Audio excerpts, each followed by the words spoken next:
அன்பே சிவம் மனமே குரு என்றுணர்த்திய குருவே போற்றி. எனக்குள் இறைவனை உணர வைத்த குருவே போற்றி.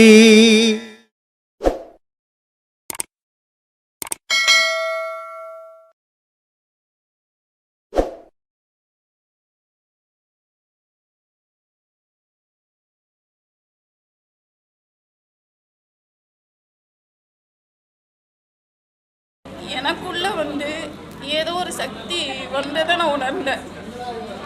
அதுக்கு தெளிவுபடுத்துறதுக்காக நான் இங்கே வந்திருக்கேன். உனக்குள்ள வந்த சக்தியை நீ தான் அறிய முடியும். அதை அறிஞ்சங்கய்யா, நான் அறிஞ்சேன், அவ்வளோதான். அப்போ நீ என்ன யோசிக்கணும், நமக்குள்ள ஏதோ ஒரு சக்தி வந்திருக்குது, அதை நம்ம வழிபடணும், அது வழியில் போடலான்ட்டு. ஆனால் அதை எடுத்துக்கின்னு போய் எல்லாருக்கிட்டும் வெளியே கேட்கக்கூடாது. ஏன்னா இதில் ரெண்டு விஷயங்கள் இருக்குது. சில பேர் என்ன நினச்சிப்பாங்கன்னா, தனக்குள்ளே ஏதோ ஒரு அபரிவிதமான சக்தி வந்துட்ட மாதிரியும், தான் நினச்சா எல்லாம் செய்கிற மாதிரியும் ஒரு பிரம்மை, இது பேர், அதை உண்டாக்கிப்பாங்க. அது மாதிரி தெரிஞ்சு நிறைய பேர் ஏமாற்றுவாங்க. ஏன்னா என்கிட்ட கூட நிறைய பேர் ஃபோன் பண்ணுறாங்க, ஊரே அவங்கள கும்பிடுதான், ஆனால் அவங்க சூழ்நிலை சரியில்லையா, அது என்ன அது கும்பிடுறது. எனக்கு இது புரிஞ்சுதுங்க. அந்த மாதிரி எந்த ஒரு சக்தி உங்களுக்குள்ளே கிடைச்சது, உங்களுக்கு தெரிஞ்சதுன்னு சொன்னால் அதை நீங்கள் வெளியே சொல்லக்கூடாது. உங்களோடவே அடக்கமாக இருந்தால்தான் அது பயன் தரும். வெளியே சொல்லி ஊரெல்லாம் சொல்லி நான் தான் பெரிய ஆள், எனக்குள்ளே ஒரு சக்தி வந்துச்சுன்னு இது எதுக்காக வெளியே சொல்லணும்? இப்போ எனக்குள்ளே ஒரு சக்தி வந்துக்குது, நான் தெரிஞ்சுக்கினேன், அப்போ நான் என்னோட தானே இருக்கணும். நான் எதுக்கு போய் ஊரெல்லாம் சொல்லிக்கின்னு வரணும்? ஆனால் இதில் அப்போ ஊரெல்லாம் எனக்குள்ளே ஒரு சக்தி வந்துக்குதுன்னு தெரியணுன்றதுக்காக தானே நான் சொல்லின்னுக்கிறேன். அந்த மாதிரியான செயல்பாடுகள் இருக்கக்கூடாது. அது கடவுள் வழிபாடு கிடையாது. பேய் ஒன்றா வரும், சக்தி எல்லாம் வராது. என்னுடைய இது சொல்கிறேன் நான். ஏன்னா கடவுள் சக்தின்றது அவ்வளோ விளையாட்டு விஷயம் இல்லை. என்ன நினச்சிக்கினா கடவுள் சக்தி வந்துடுறது. பேய் சக்தி ஒன்றா வரும், கடவுள் சக்தி வராது. கடவுள் சக்தி வரணுன்னா கை காலில் இருக்கிற நகங்கள்லாம் உருண்டு போய் அப்படியே கிடக்கிறான். வெறும் உடலில் எலும்பு மட்டும்தான் இருக்குது. கடவுள் மட்டும்தான் அவன் நினைப்பு, உலகத்தில் வேறு எந்த நினைப்பும் இல்லை. அவன் பார்க்க முடியாத கடவுளை ஊரெல்லாம் நம்ம ஏமாந்து வாயத்தை வந்துட்டோம்னா மண்ணை போடுறவனுக்கு நம்ம கடவுள் வந்து இறங்கிட்டு வரான். இதெல்லாம் ஒரு கற்பனை இல்லையா? இதெல்லாம் அடுத்தவங்களை ஏமாத்துறது இல்லையா? எனக்கு புரிஞ்சுதுங்க. அந்த மாதிரியான செயல்பாடுகள் இருக்கக்கூடாது. எனக்கு புரிஞ்சுதுங்க. ஆனால் இதிலிருந்து எனக்குள்ள தேடல்கள் ஜாஸ்தியாச்சு. எப்படி முடியுமோ அப்படியெல்லாம் தேடி கடைசியில் இப்போ உங்ககிட்ட வந்தேன். எனக்குள்ள தடங்கள் நிறைய வந்துச்சுங்க. நான் இங்கே வர்றதுக்கு நிறைய தடங்கள், கொஞ்சம் நஞ்சல நிறைய தடங்கள். வெள்ளிக்கிழமை நீங்கள் என்கிட்ட பேசுகிற மாதிரி எனக்கு ஒரு உணர்வு வந்துச்சு. இது மாதிரி ஏராளமான விஷயங்கள் நடக்குதுமா. ஆனால் இதுக்கு காரணம் என்னன்னா உங்களுடைய நம்பிக்கை தான். ஆனால் நான் உங்களுக்கு சொல்கிற அறிவுரை என்ன தெரியுமா? இந்த மாதிரி விஷயங்களை வெளியே பேசாதீங்க, வெளியே பேசக்கூடாது. இதை நீ அனுபவிக்கணுமே தவிர வெளியே சொல்லக்கூடாது. தடைகள் இல்லாத ஒரு மனித வாழ்வே கிடையாது. ஒவ்வொரு மனித வாழ்விலும் 1000 தடைகள். நான் அதையும் மீறி நான் ஐயாவை பார்த்தே ஆகணும் அப்படிங்கிற ஒரு வைராக்கியத்தில் இருந்து சனிக்கிழமை எல்லாத்துக்கிட்டையும் எங்கள் அம்மா அப்பா எல்லாருமே போயிட்டு வான்னு சொன்னாங்க. எங்கள் வீட்டுக்கார் அரை மனசோடு தான் என்னை வழி அனுப்பிச்சார். எங்கள் வீட்டுக்கார் என்னை அரை மனசோடு தான் வழி அனுப்பிச்சி வச்சார். ஆனால் அப்போ கூட நான் இங்கே வரும்போது எனக்கு காலெல்லாம் நடுக்கெடுத்தது. திரும்பி போயிடலாமாங்கிற ஒரு எண்ணம் கூட எனக்கு வந்துச்சு. அப்புறம் சரி, நம்ம இவ்வளோ தூரம் வந்துட்டு இன்னும் திரும்பி போனால் இது நல்லது இல்லை, நான் பார்த்தே ஆகணும். இது உன்னுடைய நம்பிக்கைமா, ஒரு நினைவு தான்மா, ஒரு தைரியம் தான். நான் போவேன், முருகிட்ட போவேன், உபரிசம், இது எல்லாம் ஒரு விஷயமே கிடையாது. ஐயா நீங்கள் அது உங்கள் பெருந்தன்மைங்க. ஆனால் எனக்குள்ள வழி நடத்துனது நீங்கள் தான். என்னை இங்கே வர கொண்டு வந்து சேர்த்தது நீங்கள் தான். சொல்கிறேன், இந்த மாதிரியான கற்பனை விஷயத்துக்கு நான் போகிறது இல்லை. இவ்வளோ நாள் இன்னைக்கு நீ என்னைக்கு நினைச்ச? இப்போதானே நினைச்ச? இப்போ வழி நடத்துற. இதுக்கு முன்னே உன்னை யார் வழி நடத்துறது? நான் ஒரு 2-3 மாசம் தாங்க அதாம்மா 2-3 மாசமா நான் வழி நடத்துறேம்மா. எத்தனை வருஷம் ஆச்சு கல்யாணம் ஆகி? 22 வருஷம். 22 வருஷமா உங்க வீட்டுக்காரர் ஒன்று வழி நடத்தினாரு, என்ன வழி நடத்தினது எப்படிமா நியாயம்? அதான் சொல்றது, இந்த மாதிரி கற்பனைக்கெல்லாம் நான் நீ மாட்டிக்கிறது இல்லைன்றது. ஆனா இப்ப என்ன நீங்க தங்கியா கூட்டிட்டு வந்து நான் வரும்போது நினைப்புமா, உன் நினைப்பு. நான் வரும்போது யாருமே இங்க இருக்கிற யாருமே நான் வழி நடத்துறது இல்லை. நான் அதனால தான் சொல்லிக்கிறேன், அன்பே சிவம் மனமே குரு. நான் ஒரு வழிபோக்கு மாதிரி தான், நான் ஒரு குருவே கிடையாது. முதல்ல அதுக்கு புரிஞ்சுக்கணும். ஆனால் என்னுடைய அனுபவத்தை நான் சொல்றேன், நீ எடுக்கலன்னா போ. ஆனா அந்த கற்பனை, இந்த கதை, இதுக்கெல்லாம் நான் உட்பட்டவன் இல்லை. எது நிஜமோ அது மட்டும்தான் சொல்லுவேன். யாரையுமே இங்க நான் வழி நடத்த முடியாது. அவங்க மனம்தான் அவங்கள வழி நடத்தும். அவங்க மனம் இங்க போலான்னா தான் போவேன், இல்லைன்னா வரமாட்டேன். நான் நினைச்சு வா, நான் வந்துடுவியா? அதனால இதெல்லாம் சாத்தியம் இல்லாத விஷயங்கள். இந்த மாதிரி விஷயத்தெல்லாம் நான் அதை பெருசா எடுத்துக்கிறதே கிடையாது. அதுக்கப்புறம் கூட நான் உபதேசம் எடுத்துட்டேங்க. இன்னைக்கு உபதேசம் எடுத்து முடிச்சிட்டு கூட எனக்கு ஒரு கொஞ்சம் பயம் வந்தது. பயம் வந்துட்டு நானும் என் ஃப்ரெண்டும் அங்கே உட்காந்துட்டு இருந்தோம், பார்த்துட்டு இருந்தோம், உங்களோட கேட்டுக்கிட்டு இருந்தோம். கேட்டுட்டு இருக்கும்போது அதுக்கு தகுந்த மாதிரி எனக்கு விளக்கம் கொடுத்தீங்க. எனக்கு ரொம்ப யூஸ்ஃபுல்லாக இருந்ததுங்கய்யா. உண்மையாக இந்த பாடத்தை நான் கடைசி வரைக்கும் கொண்டு போகணும். உங்களோட ஆசீர்வாதம் எனக்கு எப்போ இருக்கணும். நல்லபடியாக செய்யுங்க, நல்லதை அடைங்க, கடவுளை முழுமையாக நம்புங்க. கண்டிப்பாங்க. என்னுடைய அறிவுரை நான் எல்லாருக்கும் சொல்றது அதுதான். உங்களை நம்புங்க, கடவுளை நம்புங்க. இது 2 பொருளும் நிஜ பொருள், மீதியெல்லாம் தோற்ற பொருள், பொய் பொருள் தான். அதனால கடவுளை நம்புங்க, நல்லா இருக்கு. ஐயா, இன்னும் ஒரே ஒரு கேள்விங்கய்யா. இப்போ எனக்குள்ள என்ன தேடு அப்படின்னு சொல்லி நீங்கள் சொல்கிறீங்க. உன்னை தேடுன்னு சொல்லுவோம், அது எப்படின்னு எனக்கு. நீன்றது யாருமா? உன் தலையாவும், கண்ணாவும், வாயாவும், மூக்காவும், கையாவும், காலாவும், வயிறா? எது நீ? நான் என்று எது நீ? எனக்கு தெரியலங்க. எனக்கு அதுக்கு விளக்கம் தேடிக்கினே இது தெரியும். அதை நீ தேடிக்கினே இருந்தீங்கன்னா ஒரு நாள் நீன்றது யாருன்னு தெரியும். ஒரு கை இருக்குது, ஒரு கால் இருக்குது, ஒரு தலை இருக்குது, ஒரு உடம்பு இருக்குது. இதுல எது நான்? அதனால இதை எது நான், எது நான், எது நான், எதுன்னு தேட தேட தேட தேட ஒரு நாளைக்கு நீ எதுன்னு தெரியும். அது வரைக்கும் தேடிக்கினே இருக்கு. அதனால தான் ஐயா சொல்லுவார், பாடம் வாங்கிறதுக்கான தகுதி என்ன அப்படின்னு சொன்னால், முதல்ல மாமிசம் சாப்பிடக்கூடாது. முதல் தகுதி என்னென்னா, ஒரு மனுஷன் மாமிசத்தை சாப்பிடக்கூடாது. ஏன்னா எல்லா உயிரும் இறைவன் இருக்கிறான்றதான் நம்ம கான்செப்ட். பக்தியில் இறைவன் வெளியே இருக்கிறான், அவங்களுக்கு எந்த கட்டுப்பாடுமே கிடையாது. நல்லா பட்டை அடிச்சுக்கினேன் அதே சாமி பேரை சொல்லி அதே சாமிக்கு கடா கூட வெட்டலாம். என்ன சாமி? அது எதுவும் தப்பு இல்லைல்ல, ஏன்னா சாமி உள்ளே இல்லை.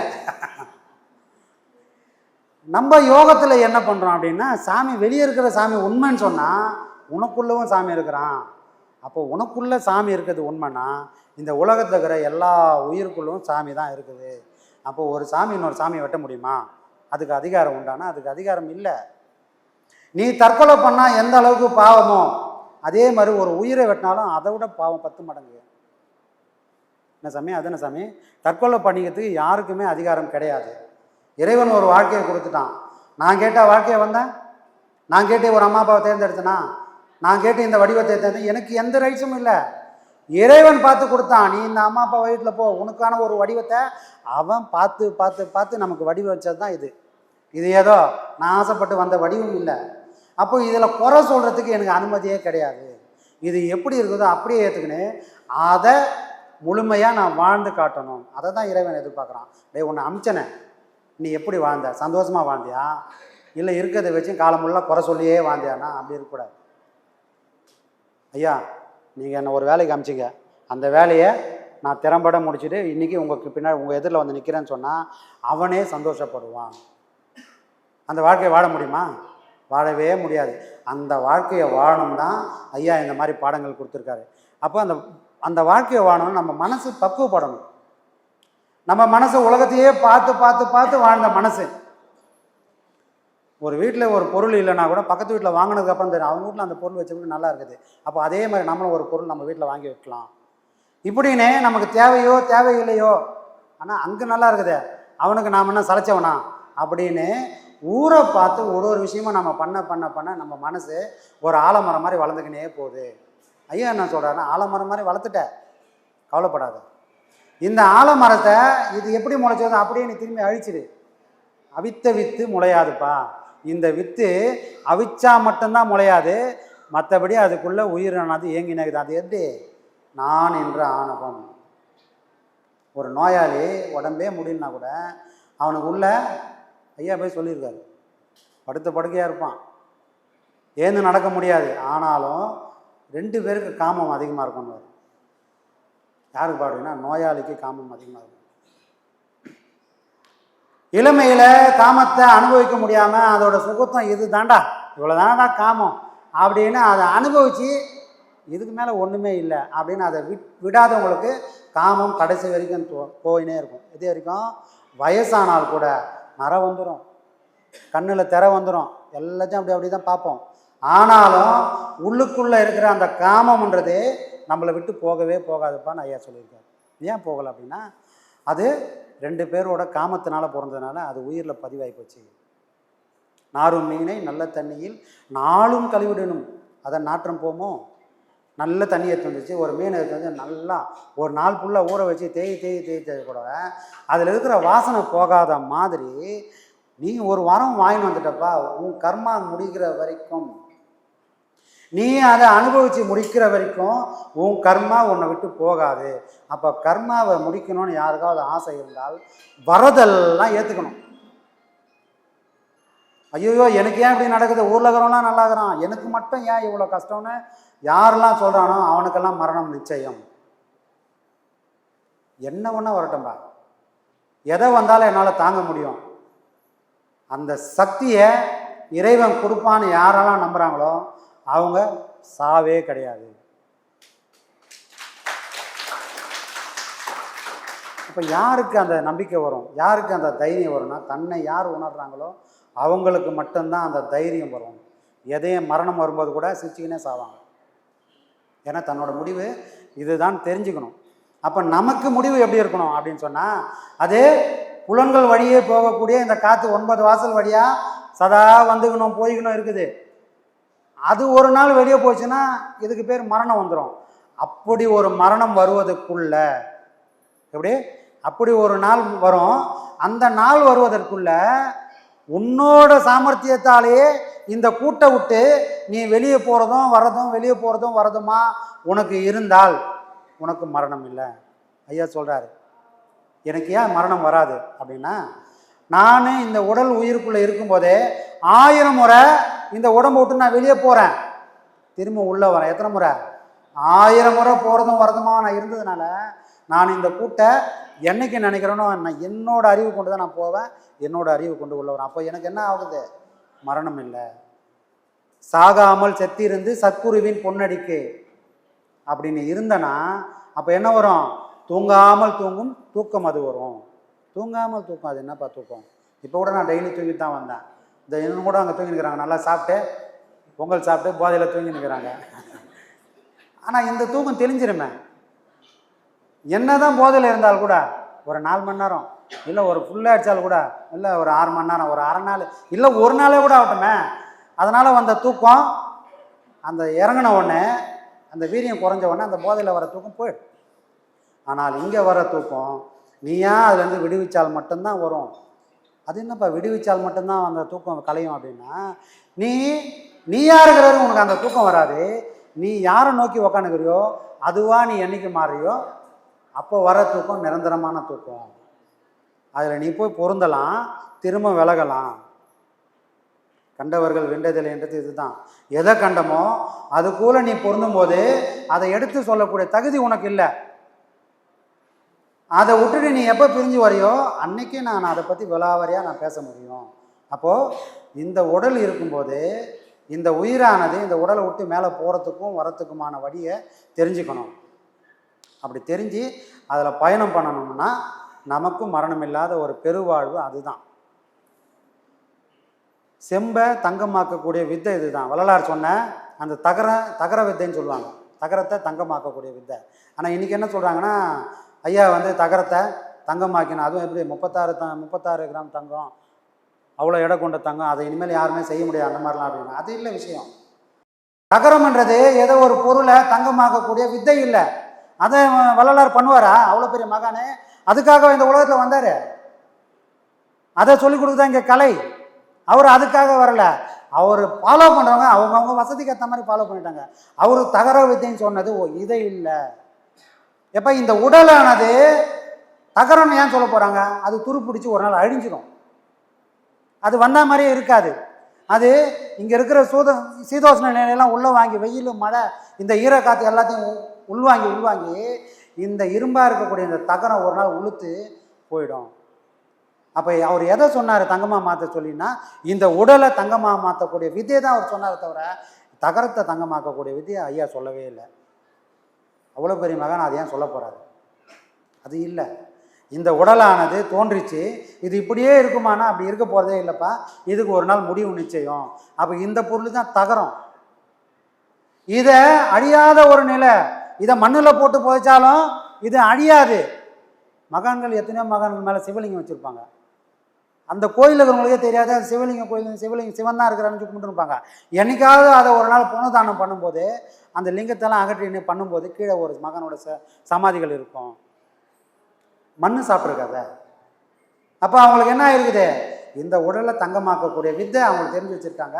இதுதான் தகர வித்தை. இதை தான் எல்லா மகானும் சொல்கிறது. அப்போ நாம் வாழக்கூடிய வாழே கவலை என்றதை ஒன்றை தூக்கி வெளியே கடாச்சிட்டு நிம்மதியாக வாழறதுக்கான வழியை அட்லீஸ்ட் சாமியை பற்றி தெரிஞ்சுக்க வேணாம், ஆன்மீகத்தை பற்றி தெரிஞ்சுக்க வேணாம், எதையும் தெரிஞ்சுக்க வேணாம். நான் பிறந்துட்டேன், என்னோடக்குன்னு ஒரு வாழ்க்கை இருக்குது. அந்த வாழ்க்கையில் நான் கவலை இல்லாமல் வாழணும். அதையாவது இந்த பாடம் பண்ணுறவங்களுக்கு அந்த கவலை இல்லாமல் வாழக்கூடிய தகுதி உண்டு. அவங்களுக்கு மட்டும்தான் அந்த தகுதி உண்டு. ஏன்னா காற்றை பிடிக்கும் கணக்கு யாருக்கு தெரியுதோ அவங்களுக்கு கவலையை அறுக்கக்கூடிய மருந்து அதில் தான் இருக்குது. வேற எங்கேயும் மருந்தே கிடையாது. உடலுக்கு ஒரு நோயினா மருந்தை கொடுத்து நிவர்த்தி பண்ணிக்கலாம். மனசில் ஒரு கவலைனா அது சாவர வரைக்கும் அவங்களை உறுத்திக்கினே இருக்கும். அப்போ மனசில் இருக்கிற கவலைகளை அறுக்கக்கூடிய ஒரே மருந்து இந்த காற்று மட்டும்தான். அந்த காற்றை பிடிக்கக்கூடிய கலை யாருக்கெல்லாம் தெரியுதோ, அந்த கணக்கு யாருக்கெல்லாம் புரிஞ்சுக்கினாங்களோ அவங்களுக்கு கவலைன்றது சுத்தமாக இருக்காது. அவங்க பெருவாழ் வாழ்வாங்க.